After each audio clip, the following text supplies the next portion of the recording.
नाही नाही, मी एकदा ड्रायव्हिंग सीट वरती बसलो की मला झोप बी अजिबात लागत नाही. बाजूला बसलेलो असेल तर 5 मिनिटात झोप लागेल मला, पण ड्रायव्हिंग करताना छे कधीच नाही. हा डायलॉग तुम्ही खूप लोकांना मारताना ऐकलेला असेल, तुम्ही मारत असाल किंवा एकेकाळी मी सुद्धा हा मारलेला आहे. पण मित्रांनो, किती हाडाचा ड्रायव्हर असून देत, एक्सपिरियन्स ड्रायव्हर असून दे, शेवटी तो माणूस आहे आणि काही योग्य काळजी आपण घेतली नाही तर आपल्याला सुद्धा स्टिअरिंग व्हील वरती झोप लागू शकते आणि अशी परिस्थितीमध्ये डेफिनेटली मोठे अपघात होण्याची शक्यता असते. म्हणूनच हा खूप महत्वाचा व्हिडिओ आपण करतोय आणि ह्याच्यामध्ये आपण काही तज्ज्ञ डॉक्टरांशी आपण बोललेलो आहोत, त्यांच्याकडनं काही टिप्स आणि ट्रिक्स घेतलेल्या आहेत की लॉंग ड्राईव्हला जाण्याच्या अगोदर आपल्याला काय काळजी घ्यायची आहे. आणि मीही काही माझे अनुभव शेअर केलेत, माझे काही टेक्निक शेअर केलेत. त्यामुळे हा व्हिडिओ शेवटपर्यंत पहा, अजिबात स्किप करू नका. व्हिडिओला सुरुवात करू, चला तर मग.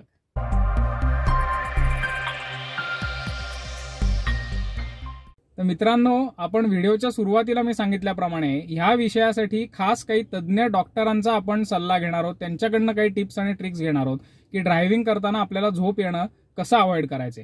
आणि त्याच्यासाठीच आपल्याबरोबर आज आहेत डॉक्टर गौरी अभ्यंकर कर्वे.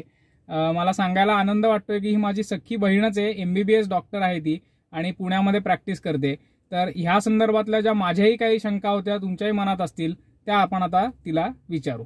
तर सर्वात प्रथम म्हणजे असं आहे गौरी की मुळात ड्रायव्हिंग सारखी एखादी ऍक्टिव्हिटी करताना झोप येण्याची शक्यता जास्त असते का आणि ती का असते मग जास्त?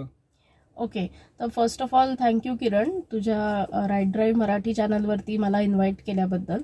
आणि तुझ्या प्रश्नाकडे वळूया आता की बेसिकली ड्रायव्हिंग करताना काय होतं की आपण एका कंटिन्युअस मोशनमध्ये असतो किंवा एक मोनोटोनस हे येतं, कंटिन्युअस मोशन चालू असते. त्याच्यामुळे काय होतं की नॅचरली आपल्याला आपली ब्रेन जे असतं ना ते हळूहळू त्याच गतीमध्ये ट्रेन व्हायला लागतं आणि त्याच्यामुळे आपल्याला झोपेची भावना येते किंवा आपल्याला ड्राउझी असल्याचं फिलिंग होतं. ऍक्च्युली झोप नसते, ते असं एक ड्राउझीनेस येतो आणि त्याच्यामुळे आपल्याला शरीराला आपलं वाटायला लागतं की आपल्याला झोप येते किंवा आपले डोळे दिपतायत किंवा अशा पद्धतीचं आपल्याला एक फिलिंग यायला लागतं. आता तुम्ही बघाल तर लहान मुलांना गाडीत बसवलं तर बरेच वेळेला झोप येते कारण ते त्या मोशन मध्ये असतात. दॅट फिलिंग म्हणजे त्या मोशनमुळे आपल्याला हे ड्राउझीनेस जास्त फिलिंग येते. इतर कुठलीही गोष्ट आपण दैनंदिन जीवनात जी करत असतो त्याच्यापेक्षा जर ड्रायव्हिंग तुम्ही करत असाल तर त्याची शक्यता जास्त असते झोप येण्याची. एकतर कसं होतं की आपण तेव्हा बसलेलो असतो, आपली काही तशी कुठली मुवमेंट नसते शरीराची, त्याच्यामुळे काही हालचाल नसल्यामुळे पण आपल्याला ते फिलिंग येत राहतं. बरोबर.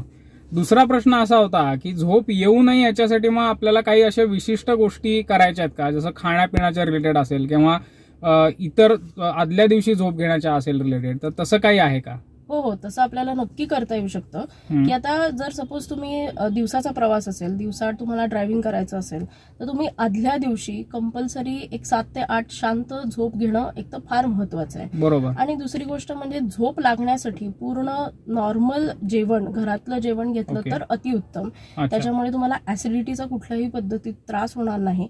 आणि अजून एक गोष्ट अवॉइड करायची म्हणजे कुठलेही स्क्रीन्स किंवा मोबाईल फोन्स अति वापरलं तर जागरण होतं, त्यांनीही तुमची झोप आजकाल फार महत्वाचं आहे मित्रांनो. त्यामुळे त्याही गोष्टीची खबरदारी घेतली पाहिजे. आणि जेव्हा तुम्ही ट्रॅव्हल करताय, जेव्हा ऍक्च्युली तुम्ही ड्रायव्हिंग करताय तर तुम्ही लंचला थांबणार असाल तर पर्टिक्युलरली असं बघायचं की आपण अति स्पायसी फूड खात नाही आहोत, अति मसालेदार जेवण घेत नाही आहोत आणि पर्टिक्युलरली ड्रायव्हिंग करताना भात किंवा ताक ह्या गोष्टी तुम्ही अवॉइड केल्या पाहिजेत की जेणेकरून काय होतं की तुमचं पोट एकदम शांत किंवा एकदम स्टेबल होतं. त्याच्यामुळे मग तुम्हाला ती पुन्हा झोपेची भावना येऊ शकते. आणि अजून एक गोष्ट करू शकता म्हणजे मध्ये ड्रायव्हिंग करताना मध्ये मध्ये पाणी प्यायचं, त्यांनी सुद्धा यू फील अलर्ट किंवा तुम्ही हायड्रेटेड राहता. दुसरी गोष्ट म्हणजे चहा किंवा कॉफी ब्रेक्स तुम्ही घेऊ शकता, म्हणजे जसं ज्याला सहन होतं त्याप्रमाणे चहा किंवा कॉफी ब्रेक किंवा तुम्ही सरबत घेऊ शकता. त्यांनी तुम्ही हायड्रेटेड राहता आणि रिफ्रेश राहता, त्यामुळे त्यांनी तुम्हाला झोप येणार नाही. ओके.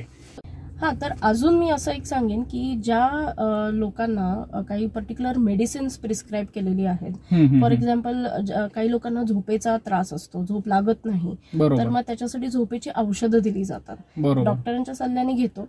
पण तरी त्या ह्यांना जर झोपेची औषधं कंपल्सरी असतील तर त्यांनी सुद्धा अवॉइड करावं, किंवा त्यांना स्किप करणं शक्य नाही आहे. त्यांनी सुद्धा ड्रायव्हिंग करू नये, कारण नाही म्हटलं तरी औषधाचा इफेक्ट राहतो, तो ते ग्लानी सारखं येऊ शकतं ड्रायव्हिंग करताना. सो त्यांनीही अवॉइड करावं असा सल्ला आहे. आणि दुसरी गोष्ट म्हणजे ज्यांना सर्दी खोकला असेल, काय वेळेस सर्दी खोकला थांबवण्याकरता काही अँटीहिस्टॅमिनिक्स दिली जातात, म्हणजे औषधांचा एक प्रकार आहे. त्याच्यामुळे पण ते सर्दी तर आहाळते, पण त्यांनी थोडीशी ग्लानी आल्यासारखं होऊ शकतं किंवा झोप आल्यासारखं फिलिंग येऊ शकतं. सो ते पण जर तसं घेत असाल तर दुसऱ्या दिवशी ड्रायव्हिंग करू नये. काही सबस्टिट्यूट असेल तर घेतलेलं कधीही भेटेल. म्हणजे अगदी साधी सर्दी खोकल्याची औषधं सुद्धा मंडळी झोप आणू शकतात आपल्याला. तर असे तुम्हाला जर कधी घ्यायची वेळ आली किंवा तुम्हाला सर्दी खोकला असताना जर गाडी चालवायची वेळ आली तर विशेष खबरदारी घेणं आवश्यक आहे. किंवा मी तर म्हणेन तुम्ही ड्रायव्हिंग करूच नका, काहीतरी वेगळा पर्याय काढा. तर आपल्याबरोबर आज डॉक्टर गौरी आल्या, त्यांना खूप खूप धन्यवाद आपण आपल्या सगळ्यांकडनंच देऊ. आणि मला हेही सांगायला आवडेल की त्यांचा एक फूड ट्रॅव्हल टॉक्स नावाचा एक युट्यूब चॅनल आहे, ज्याच्यावरती ते अशाच खूप वेगळ्या वेगळ्या हेल्थ टिप्स देत असतात. तर तोही तुम्ही जरूर सबस्क्राईब करा. त्याची लिंक तुम्हाला तिथे डिस्क्रिप्शनमध्ये मिळेल. आणि त्या ऑनलाईन कन्सल्टेशनही देतात, त्याच्यासाठी कॉन्टॅक्ट डिटेल्स जे त्यांचे आहेत तेही तुम्हाला डिस्क्रिप्शनमध्ये मिळतील. तर खूप खूप धन्यवाद doctor Gauri. Thank you so much. आता डॉक्टर गौरी यांनी सांगितल्याप्रमाणे आपण आपली डायट किंवा आपलं रुटीन सांगितल्याप्रमाणे फॉलो करूच, पण त्याच्या व्यतिरिक्त इतरही काही टेक्निक्स आहेत, इतरही काही छोट्या छोट्या टिप्स आहेत की ज्या मी स्वतः फॉलो करतो आणि ह्याचा मला खूप उपयोग झालेला आहे. तर त्याच्यातली पहिली टिप म्हणजे आणि सर्वात महत्वाची टिप म्हणजे 2.5 ते 3 तासाच्या पेक्षा एका स्ट्रेच म्हणजे ऍट अ स्ट्रेच आपल्याला 2.5 ते 3 तासापेक्षा गाडी चालवायची नाहीये जास्त वेळ.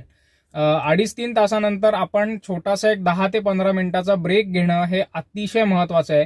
तेव्हा तुम्हाला झोपेसारखं वाटत असेल किंवा नसेल, 3-1 तास झाल्यानंतर जिथे कुठे तुम्हाला जागा मिळेल तिकडे तुम्ही गाडी साईडला घ्या. जर चहा कॉफी तुम्हाला आवडत असेल तर तशी प्या, किंवा मी तर असं करतो की एक साधारण 4 ते 5 मिनिटं गाडीच्या जवळ एखाद थोडे पाय मोकळे करतो, थोडा चालून येतो, तोंडावरती पाणी मारतो, पाणी पितो थोडंसं, आणि मग पुढची ड्राईव्ह माझी चालू करतो.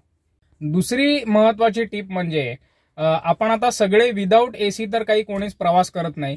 लॉंग ड्राईव्हला जाताना तर आपण विथ एसीच नेहमी जात असतो, आणि आपला एसी जो असतो तो कायम रिसर्क्युलेशन मोडला असतो. म्हणजे हे जे तुम्ही बटन इकडे बघताय तर त्या मोडला तो असतो. रिसर्क्युलेशन मोड म्हणजे आतली हवाच आतमध्ये फिरत राहते, नवीन बाहेरनं हवा घेतली जात नाही. आणि ह्याच्यामुळे मित्रांनो असं होतं की ऍट अ स्ट्रेच खूप वेळ जेव्हा रिसर्क्युलेशन मोडला तुम्ही एसी ठेवता तेव्हा तीच हवा गाडीमध्ये फिरत राहते, आणि थोडंसं हवेतलं ऑक्सिजनचं प्रमाण जे आहे ते कमी व्हायला लागतं. आणि ऑक्सिजनचं प्रमाण जर कमी झालं तर मित्रांनो झोप येणं हे अटळ आहे.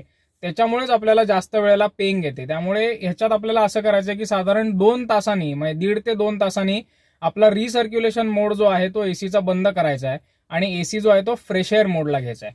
ह्याच्या संदर्भात तुम्हाला डिटेल माहिती हवी असेल तर एसी कंट्रोल्सच्या वरती हा आपण एक व्हिडिओ केलेला आहे, तर तो तुम्ही बघा. त्याच्यात मी अगदी स्टेप बाय स्टेप तुम्हाला या सगळ्या गोष्टी समजावून सांगितलेल्या आहेत.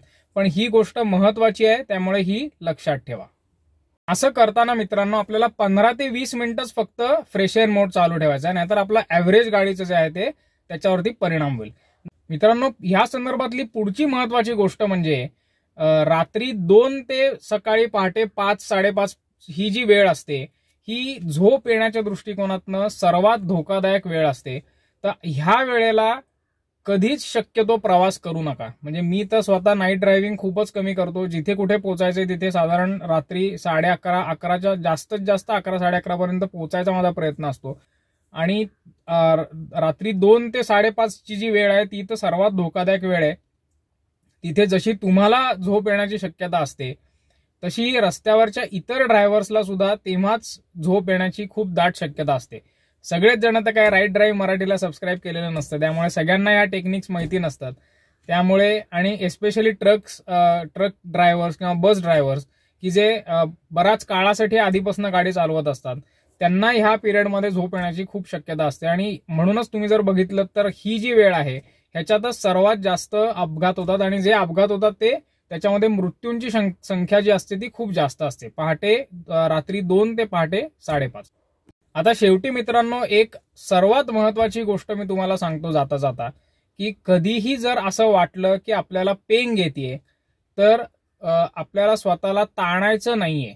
बरीच लोक असं करतात की ठीक आहे, आता अर्ध्या एक तासात थांबायचंच आहे, इथे काही असं विशेष काही थांबायला नाही, चहाला कुठेतरी थांबायचंच आहे, एखादं गाव आल्यानंतर थांबायचंच आहे, तर मग तेव्हा आपण थांबू, आत्ता कशाला थांबायचंय, ठीक आहे पेंग येते तसंच आपण स्ट्रेच करू.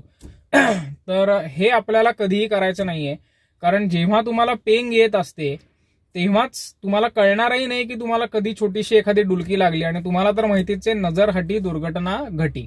म्हणजे एक क्षण सुद्धा पुरतो जेव्हा तुम्ही 80, 90, 100, 120च्या स्पीडनी गाडी चालवत असता हायवेवरती, तेव्हा 2 सेकंद, 1-2 सेकंद सुद्धा पुरतात खूप मोठा अपघात होण्यासाठी.